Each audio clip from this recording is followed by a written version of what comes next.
We are thrilled to have Professor Joan Woolfrey today. We have been trying to schedule her in the seminar for a few semesters now, and we're grateful that this semester has worked out. I do want to mention before I hand the virtual floor over to Professor Woolfrey that the seminar series is a co-sponsored series by our office, the Office of Research and Sponsored Programs, and the Office of Digital Learning and Innovation. So thank you for joining us today, and take it away, Joan. Thank you very much. I'm happy to be here. I'm happy to see you all here. It's good to be talking about my scholarship and not about COVID or the election. So I think in terms of sustainability, that is a version of it as well. I gotta make sure I know how to do my slides here. There we go. So I want to be talking about contempt. I've been working on this concept for a little while now, a couple of years. There's contempt in one's private life and there's contempt in one's public life. And those two often are connected and intertwined. So I want to be focused on this conversation as it relates to the UN's developmental goals. Number 16 is peace, justice, and strong institutions. And that connects well with the work I've been doing on contempt, which is really analyzing whether this negative emotion is compatible or incompatible with a functioning society, which in turn is a question about whether and how this experiment in modern democracy is and can be sustainable.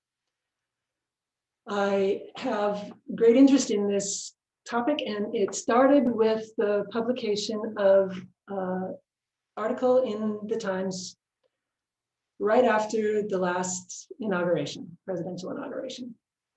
Georgetown philosophy professor Karen Storr argued in The Stone, this is the philosophy op-ed column of the New York Times, that the expression of contempt is dangerous politically and morally. The danger, she wrote, lies in, quote, in contempt's peculiar ability to dehumanize its target. Widespread public contempt has the potential to undermine the moral basis of all human relationships, and indeed of human community itself.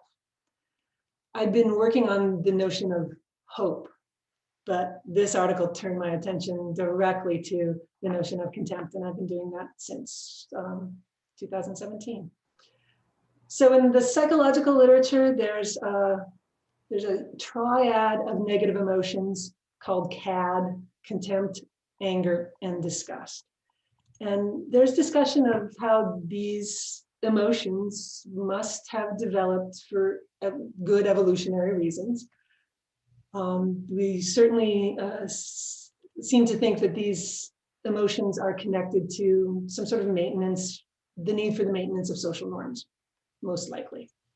But as a moral philosopher, I need to ask, so we've got this ability, these emotions are in our range, part of our potential, but that doesn't give us any information about whether there's moral value in those emotions.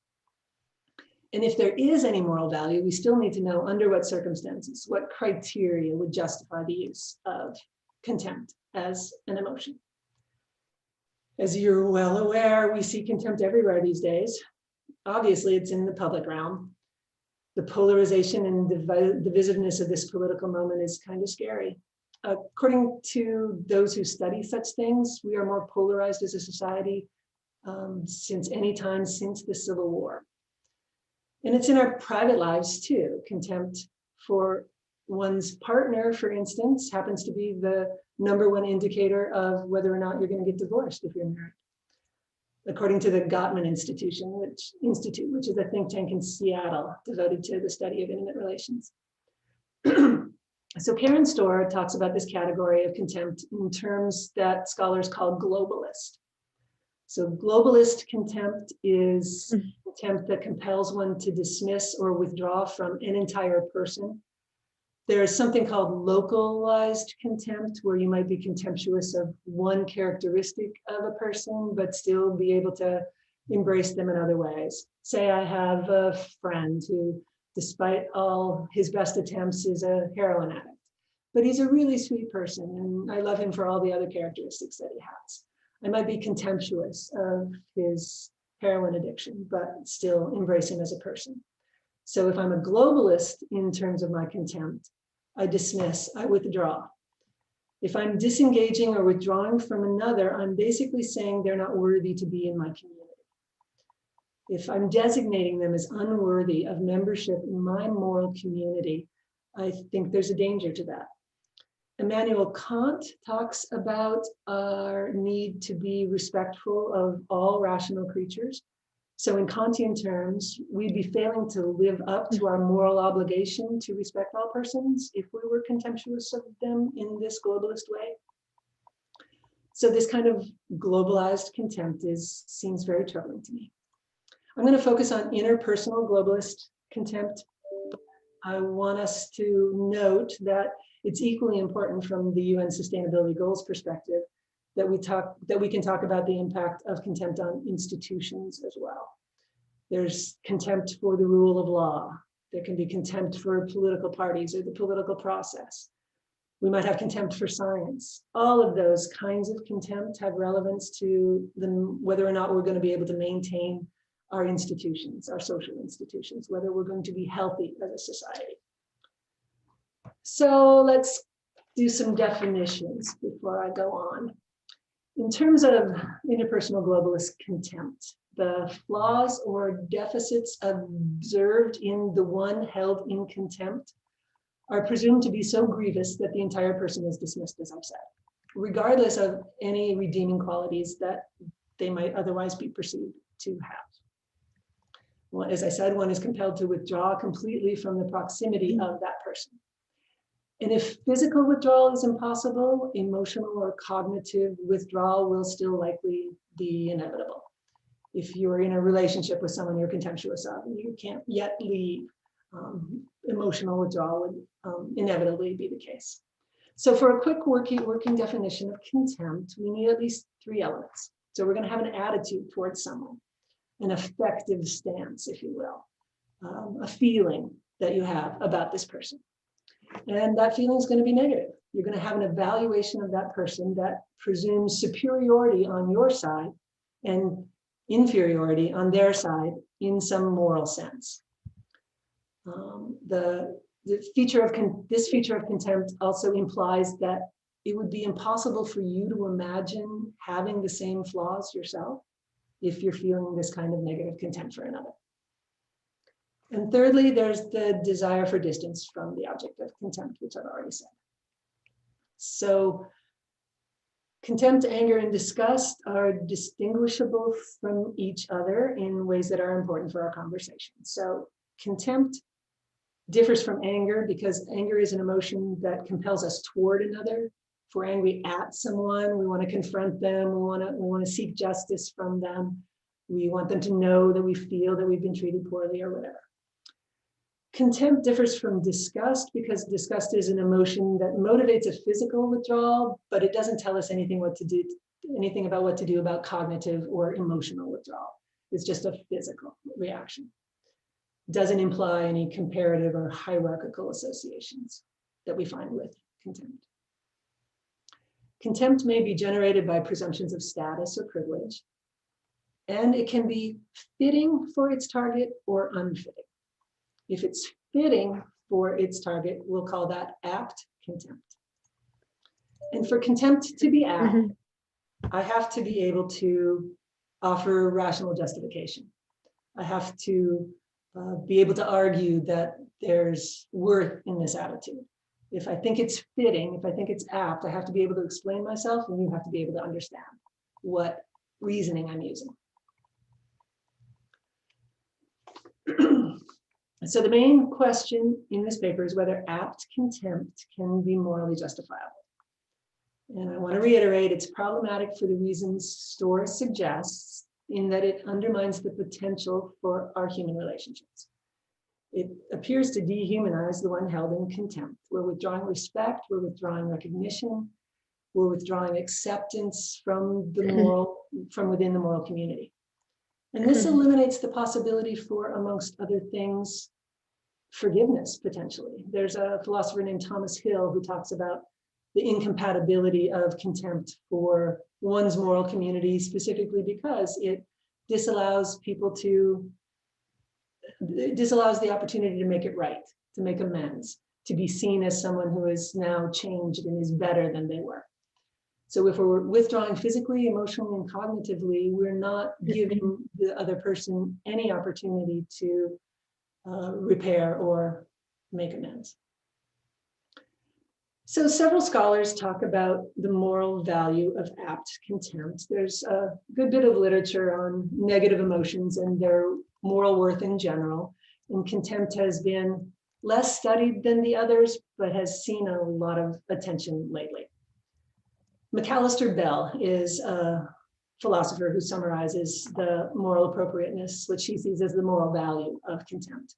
And the first kind of argument she gives for contempt being morally appropriate is something she calls upward contempt. So if you're experiencing contempt while you're a member of a subordinated class, a minoritized class, and you believe that that contempt comes from someone's inappropriate presumption of their superiority, you might be contemptuous back because that seems so ludicrous to you. And that sort of upward contempt can sort of prop up your self-respect, the way that McAllister talks about it.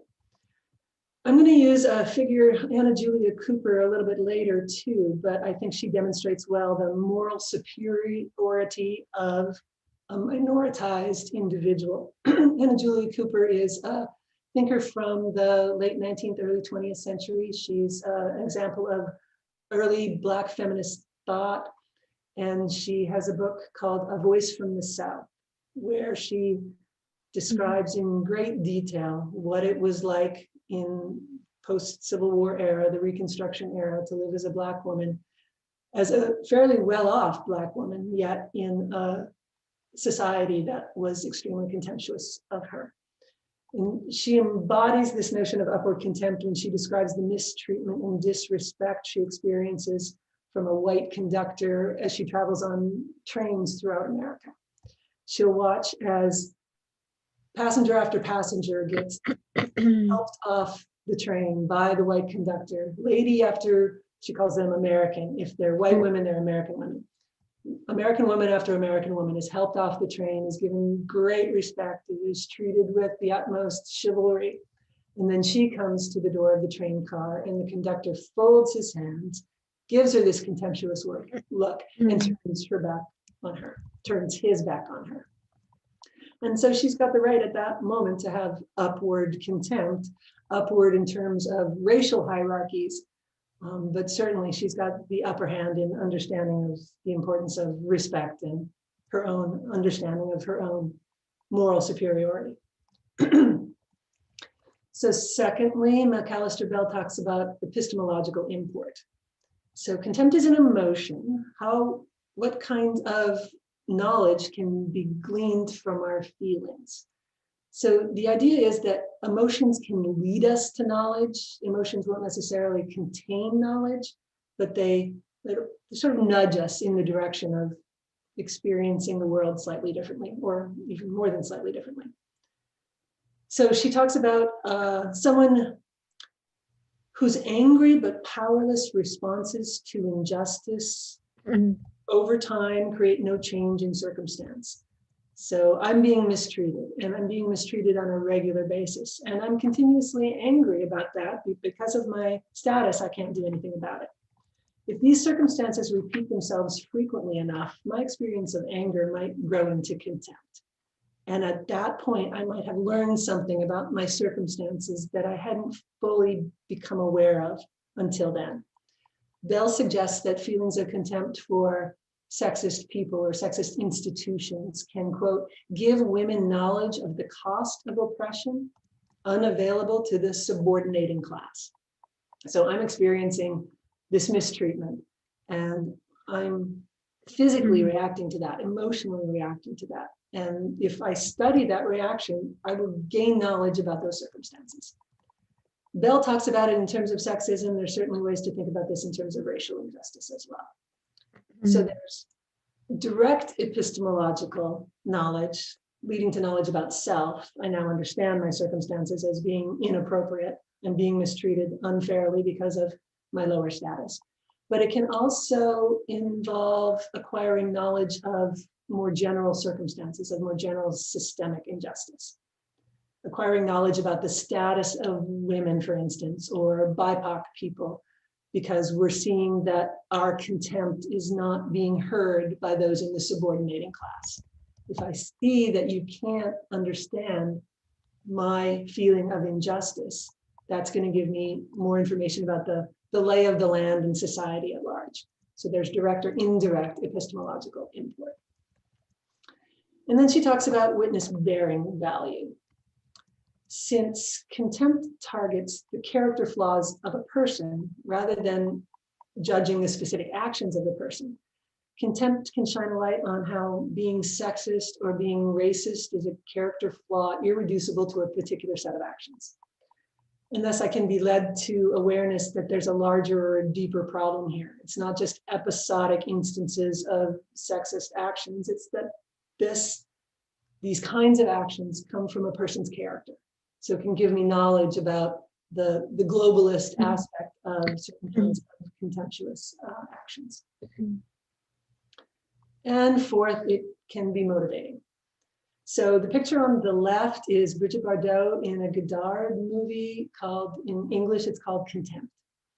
And it's a movie about a marriage and a movie about a husband who has no understanding of the human value, the moral value of the woman he's married to.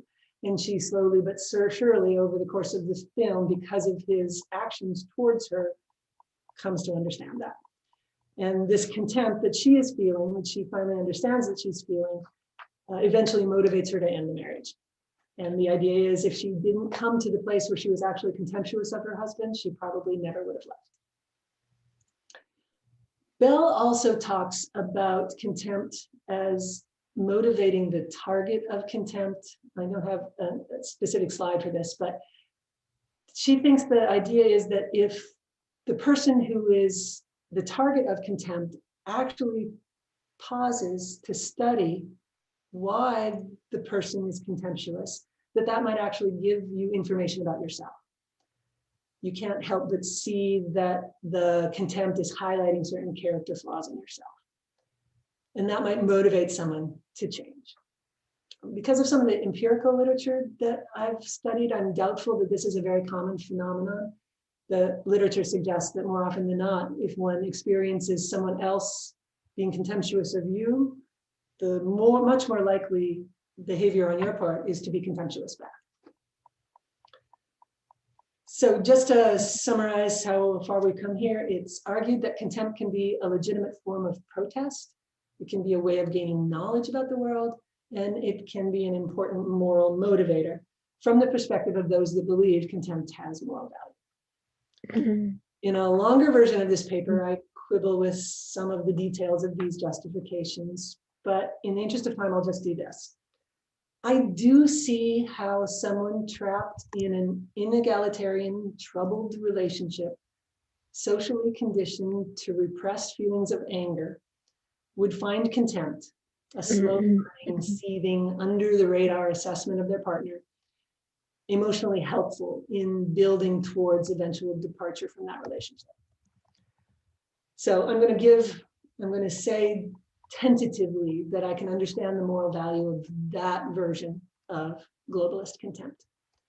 But when we move contempt to the public sphere, I think the real danger emerges. And so I'll say one more thing before I turn to my view. So Bell also argues for a non-instrumental value of contempt. She talks about this as a way for persons to maintain their integrity in the face of threats. If those threats are coming from persons possessed of vices of superiority, someone who inappropriately thinks of themselves as superior. Perhaps it's because they're extremely wealthy, or perhaps they're a white nationalist and they think their race puts them above people of other races. or they come from a family of origin with a particular kind of status. If one feels that those kinds of circumstances give one superiority, and one is subordinating others because of that, those who are being subordinated so unjustly might have additional tools to maintain their own integrity if they themselves feel contempt. That's Bell's argument. She feels that these threats of superbia is one of the vices of superiority, just feeling superior to another based on some circumstance. If that's aimed at shattering our shared practice of morality, if it's aimed at threats to the norms that we as a society or as a community need in order to function, that contempt, this is a kind of upward contempt, but a way of maintaining one's integrity if one is unjustifiably disrespected by others. So we maintain our integrity, Bell argues, when we assert our values by being contemptuous of another's disregard for them. But again, I'm a little bit concerned with this sort of, there's a lack of logic here in my mind, because it seems that if we're contemptuous, it's because we can't imagine ourselves being threatened by the feelings of others or the attitudes of others. And so it seems counterintuitive that we would need contempt in order to maintain the integrity that we clearly already possess. So I'm just going to give that a pass too. I mean, there might be ways in which to argue that there's moral value here, but I do want to move on. So 3 aspects of contempt, I'll just remind you in terms of the elements needed here. There's the attitude, the negative evaluation, and the need to withdraw from the person you're contemptuous of. So this is a sweeping negative evaluation of a person that you don't want to have anything to do with. Even if that person has other admirable qualities, you will be completely dismissive. The contemnor must understand themselves to be so superior to the other person that any negative qualities of their own are insufficient to mitigate presumably justified feelings of superiority. So I look to the empirical literature because it's always helpful to check in with the real world as you're philosophizing. And it turns out that there's lots of literature that shows that criticism generally is rarely well received. It takes real talent to be able to give constructive criticism that can be heard. And if we think of contempt as a very serious form of criticism, we can collapse that into the literature that says that contempt is not a very good way to make people understand their own flaws. The idea that people generally are open to evaluating their character based on external input contradicts what the psychological literature finds. Most people are prone to responding quite differently and often contemptuously. Literature shows if in the work setting you're feeling contempt from a colleague, you are very likely to be contemptuous back, even if that wasn't in your nature prior. Another interesting set of studies I'm seeing is about bullying. And there's a couple of studies dealing with preteens and teenagers in group settings. And what is found is that contempt is really addictive. If you start to have contempt and perhaps you're the leader of a group, and that gets the rest of the group to encourage you, you're going to be more contemptuous of more things than you otherwise would have been if you hadn't been in that group. And that group is going to become more contemptuous than it would have been if you had not been the leader of that group. So contempt is addictive, and it also infects others fairly readily, at least in teenage and preteen years. But as I said, the adult workplace has also been studied, and the conclusion is that there has been more likely contempt begets contempt. So these studies don't demonstrate the moral appropriateness or inappropriateness of the emotion of contempt. However, my point is that we're living in a very divisive society, and contempt is all around us. And if we continue to encourage people to be contemptuous, it's going to lead to more and more contempt. And so I turn back to Anna Julia Cooper, who gives us a perspective on what to do instead. If we're living in this world where contempt seems to be impossibly dangerous to the health of our society. And she's looking at race as the most divisive piece of what she's seeing in her time period, and how different is that from today in terms of what is motivating many people's contempt. And she says, you're not going to solve these problems. You're not going to bridge the gaps between these divisive communities by brooding on it or orating on it or espousing your contempt to like-minded others. But she says we have to be living into the problem. And I like that phrase. And it talks to me about trying to live in a way that I'm embodying what I want the world to be, even though the world is far from what I would want it to be. So living as a role model of a kind, but paying attention to how our living into human connection can be addictive and infectious in the way that contempt would be, but only in a positive way. So she talks about the need for making human connections. And she talks about the need to recognize our own fallibility. And she talks about how important it is to get out there in the world and look for solutions and try things that are about being open to other people and being respectful of other people.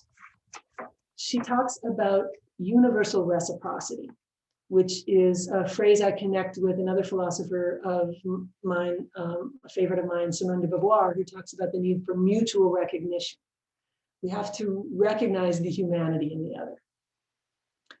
And we have to live with hope. We have to live with the motivation to get out of bed in the morning because something we do that day might actually make a difference.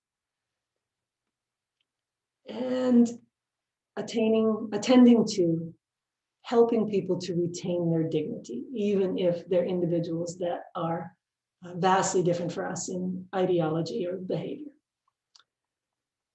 So her thoughts, I also connect to an individual, another philosopher I appreciate very much, Michael J. Sandel. He's a Harvard professor. You may know he's got popular lecture series on the web. He talks about what is required of a healthy and just society. And what is needed more than anything, and Anna Julia Cooper is going to embrace this wholeheartedly, solidarity. And that's certainly the piece, that's a large piece of what's missing in our conversations today, in our communities today. In order to have a sense of solidarity, we have to have an understanding of our mutual responsibility to each other. And clearly that's missing in some profound ways these days. And we need to have a strong sense of community in order to cultivate civic virtue. Civic virtue is our understanding of the importance of our obligations to our society. And so what could we possibly do to encourage notions of civic duty in individual members of our society? What could society as a whole do to encourage its members to feel more responsibility to each other, to develop a larger sense of community, to build that solidarity? And his discussion pays attention to the fact that we're not coming together to do anything anymore in common. We live in our little silos. We have our individual interests. We have our individual ideologies, and we just like to hear people prop up those values and those beliefs.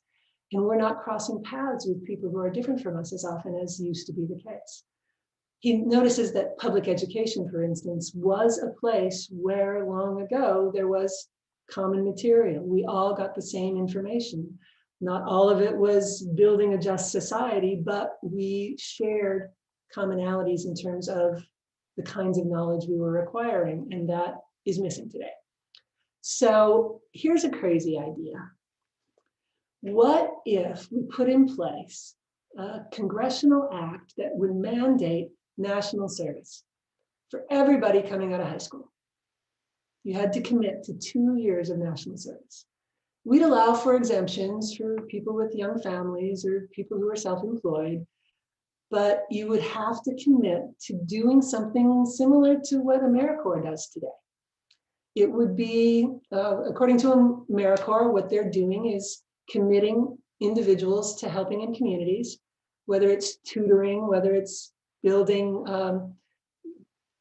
infrastructure in neighborhoods, whether it's doing community gardens, whether it's painting bridges or focusing on other kinds of infrastructure or health needs or the environment. If we passed a law that said everybody had to do national service, you'd be crossing paths with people that you would never have met otherwise. You would be building relationships because you will be working next to someone who might be completely different from you. So there'd be no exemptions for people who are wealthy. There'd be no exemptions for people with disabilities. There'd be no exemptions for people based on race or gender or sexual orientation or gender identity or religion or any of it. And if the work that we were doing could be seen to be productive, if we saw the value of the work that we were putting into communities, we'd be more connected to those communities. We'd be learning more about those communities. We'd be learning more about the people that we were working shoulder to shoulder to as we did that work. And the idea is that we'd be able to deepen our sense of understanding what it means to be an American, what it means to be a citizen of this country, what it means to be a member of a society. And that could potentially create more solidarity and reduce the polarization that we see. And that's my talk.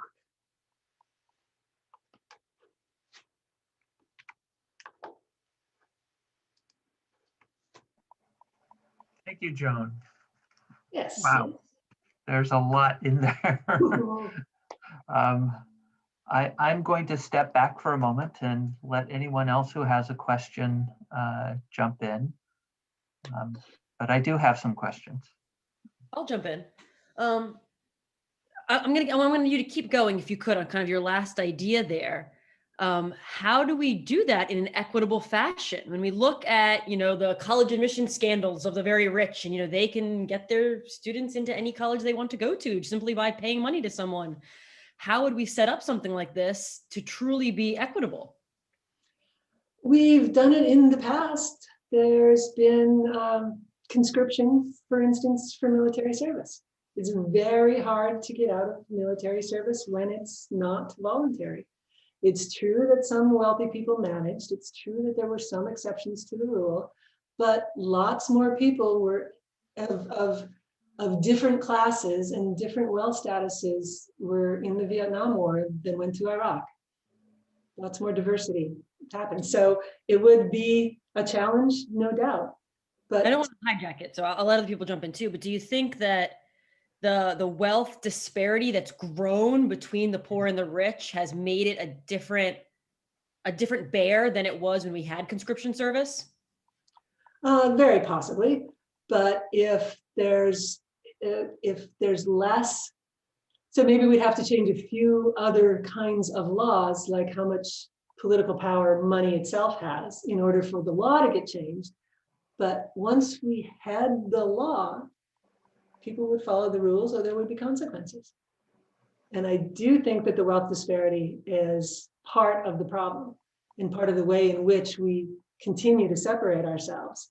So a solution to that might, if national service was in place, would people become more willing to think about the redistribution of wealth because they would understand people from different socioeconomic strata in more humanized ways.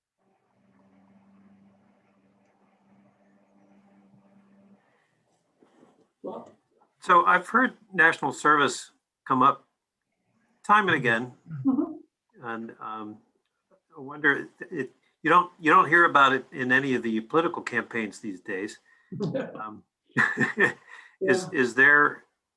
Are there proponents of it that are just waiting for the right moment, do you think? I didn't pay enough attention to Bernie to know if that was part of his platform or not, but I could very easily see it as something that he would have championed. Waiting for people to get into political office until they have these conversations might be something that is on the back burner for folks. We've got a lot of damage to repair before we can have conversations about some of these other things. But to have something to aim at after some of those other problems are fixed, I think there are people out there who are politically motivated to have this conversation when the time is right. I think I've heard rumblings, reminiscences of the Civilian Conservation Corps and things like that as a possible element as part of a Green New Deal or something like that. It was tossed around during COVID too, as a way to get people on their feet who were losing their jobs. That could be a backdoor into the concept of national service if the jobs that have gone away during this pandemic don't come back because we've changed our lifestyles in some ways. I wonder also if it could be a way to sort of further argue the case for a free college education. You know, if, you know, right out of high school, you're doing a form of service that, you know, you're not necessarily getting paid for, but there's some sort of monetary value in it to the community, to then be able to, you know, access a free education at the university, you know, afterward. That has been discussed, the idea that people in military get college tuition paid for. That same concept is connected to national service. You give back so much, then you will receive this reward. And that would certainly be a way of attending to the inappropriate amount of money that college education costs these days. And if you didn't want to go to college, there should be some equivalent, different kind of reward for you, whether it be training in the trades or establishing some sort of fund for future children.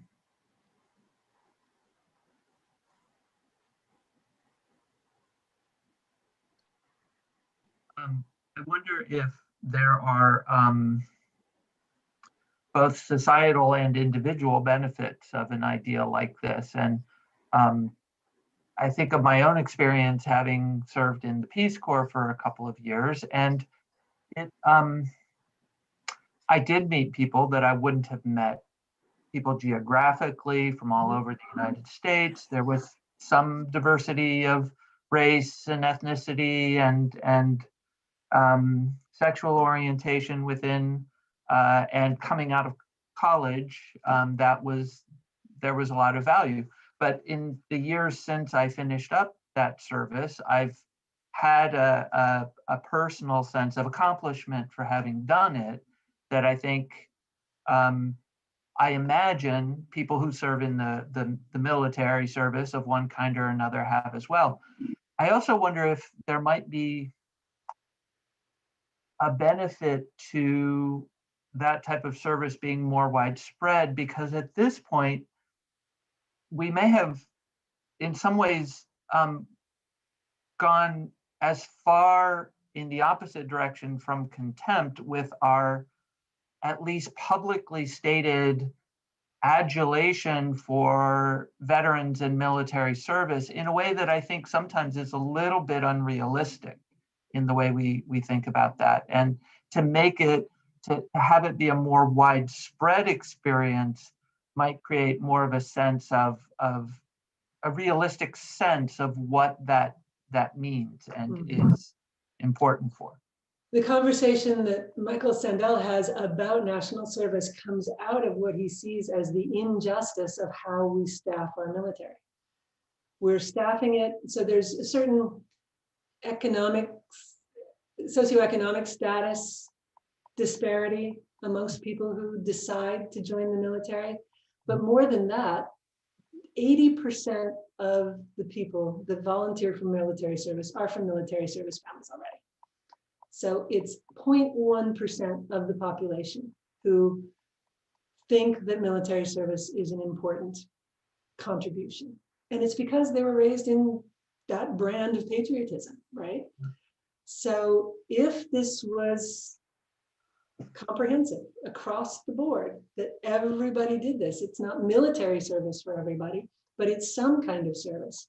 That patriotism gets heightened, that patriotism and solidarity gets embedded. Coincidentally, my spouse was just showing me his veterans medal. Everybody gets a medal if they were in the service. He was drafted in Vietnam. And it says the responsibilities you have to our country do not end with your military service. Like you've taken this pledge, it's now a lifelong pledge. So that could conceivably do something to really change character traits, change our understanding of how we see ourselves in relation to our communities. It's a pipe dream perhaps, but I think it's worth pondering.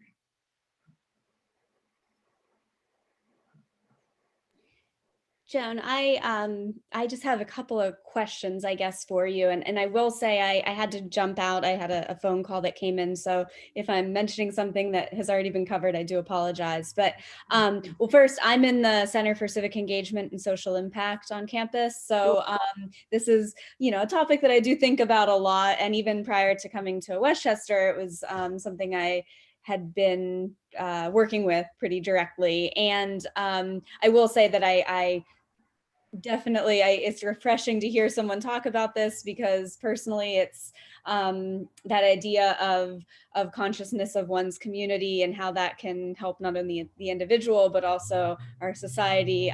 Just wanted to say that personally, I like I said, it's refreshing to hear someone else say that, because it's something I agree with quite a bit. And it is something that I think our office, as we have kind of transitioned from just service learning to more civic engagement, I think that's a principle that we're trying to really promote a little bit more. But the question I have for you, or maybe this is something you are, you've thought about, or you've have some research on, is how that can be, I guess, how this idea of large scale service, whether on the national level or even just the university level, how it can be sort of regulated so that it is, I think sometimes we have such great intentions, but of course there's, how can we do this ethically, sustainably, again, for not just the people who are doing the service, but the type of service that they are involved in, whether that's working with communities, especially marginalized communities, and the dangers there, or also even just, environmental projects, or just, I guess, what would be the method of regulation around that side of things, and then even just the education that would need to go into doing this large scale kind of equal service? That's a really large question, and I'm sure I don't have enough time to address it, and I don't have the up-to-the-minute literature that gives you the answers you're after, but I know that we have to be very careful about imposing the dominant culture's members on marginalized communities. That component of service learning has turned out to be problematic in a number of ways. But Sandel talks about building the infrastructure for a civil society. And that sort of infrastructure, by that infrastructure, he means where are the places that we would actually cross paths if there was encouragement to do so that we could get to know each other better. Those members from the dominant culture versus those members of the marginalized communities, for instance. And he talks a lot about more reliance on mass transit, figuring out ways to make it more attractive to attend to get on a bus or get on a train, because it gets you there quicker. So if some of the national service could be about building that kind of infrastructure, doing not the work that needs to specify a specific kind of knowledge, but doing the grunt labor at the lower levels of that kind of work. That could be something that would be helpful financially to SEPTA, for instance, who is imagining building these kinds of infrastructures, or attending to building parks or trails in national and state parks, so that they'd be more attractive places for people to go. Maybe you'd make sure that there were ways for less wealthy members of communities to get to these parks now. So thinking about all of those things would be really, really important, but making the spaces where people would naturally cross paths makes it less fraught in the ways I think you're implying about the need for that kind of regulation. We certainly have to be courses on how to comport oneself. There'd have to be cultural competency classes to make sure that we were respectful of people that we hadn't been exposed to before. So there'd have to be a training of a kind that would be effective. And I think there's some of those kinds of things out there now. But that would be a part of the mix, and to do it for 100 million people would be pretty scary at first. But I imagine that there's enough talent in this country to figure out how to do it. I appreciate your question, though. It's really important. Actually, when Brad mentioned the Peace Corps, that is kind of what sparked that, because again, I know there's a lot of training that goes into it, but I know that there's some controversy as well in terms of working in developing countries and kind of some of the priorities, I guess, within that program. With saying that, Brad, of course, I have a lot of respect for any Peace Corps volunteer and the work they do, but I do know that there's some stuff attached to that, I guess. Yeah, Can you actually, Joan? Oh, sorry, Brad. Oh, I was just agreeing with you. Yeah, absolutely. Joan, do you mind repeating the name of that scholar that you mentioned who has done some work on that? On the National Service, it's Michael J. Sandel. Sandel, okay. A really accessible book is simply titled Justice. Okay, thank you. He's occasionally in my Intro to Ethics course, and he's got a whole chapter on what to imagine for the future in terms of how to encourage this civic virtue. Okay, thank you. Yeah. Joan, I have another question. Well, actually two. They're sort of related. The first is there must be other ways to think about addressing a growing level of contempt within the public sphere and trying to find ways to create more sense of community and shared responsibility and shared commitment to each other.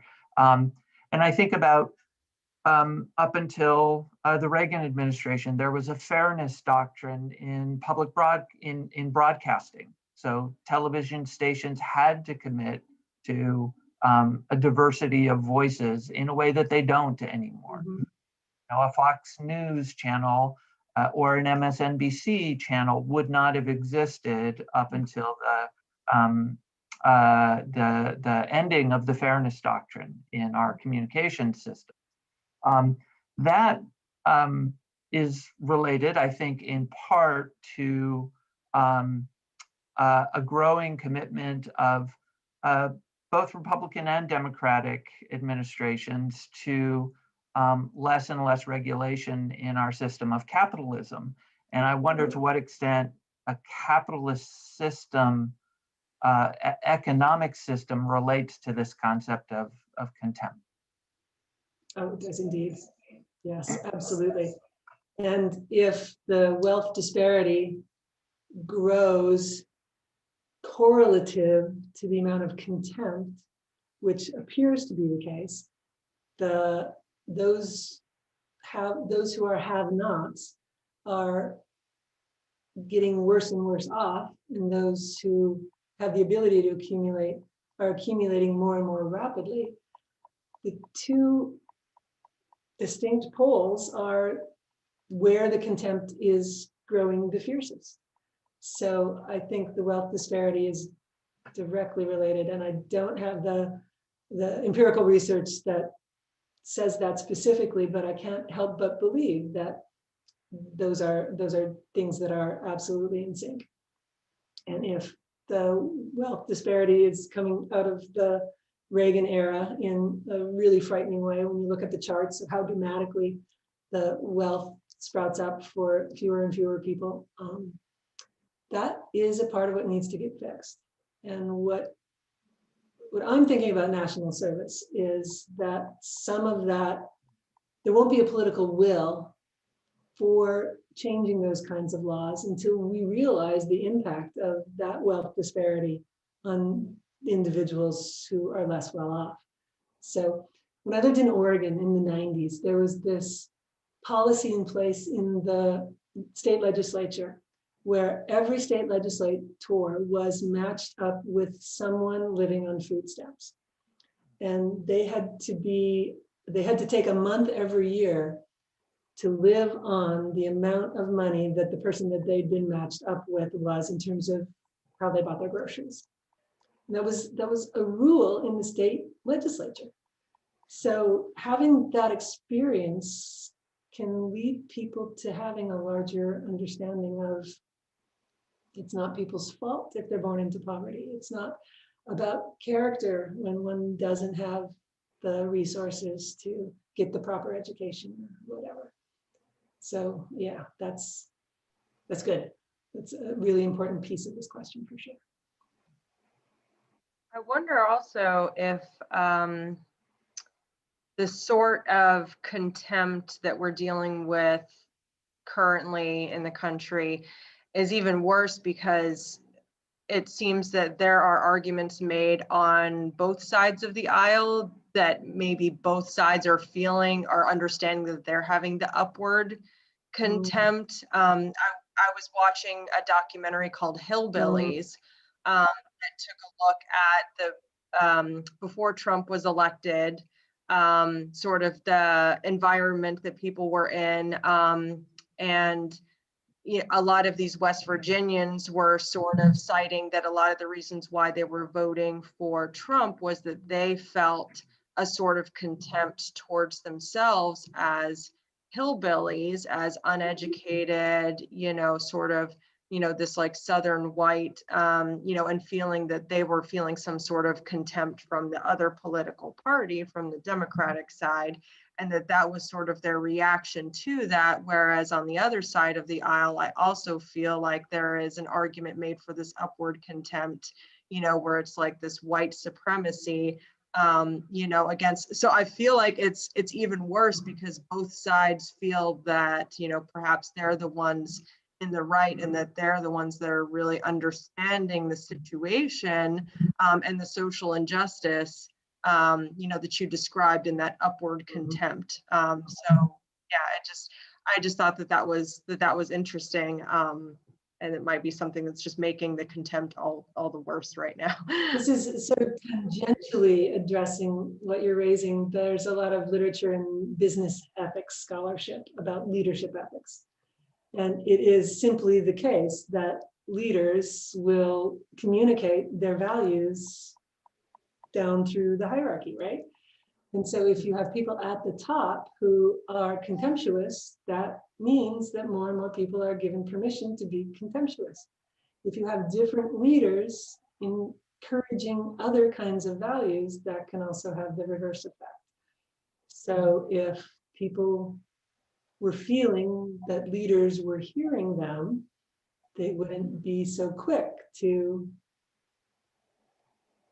vote against their own self-interest, shall we say. Mm-hmm. Right. Joan, it's 12:56, and I wasn't even paying attention to the time. Normally at 12:50 we sort of pause to let anyone who has to go, like Kristen just had to go. Yeah. So if anyone does need to leave right now, please feel free to do so. But if you have a few more minutes, Joan, and anyone has any other questions? Well, I also have a 1 o'clock meeting. Okay. So. There you go. All right. So thank you very much, Joan. Thanks to everyone who attended today. And thank you, Joan. Yeah. It was all fun. right. You all. Appreciate Goodbye. it.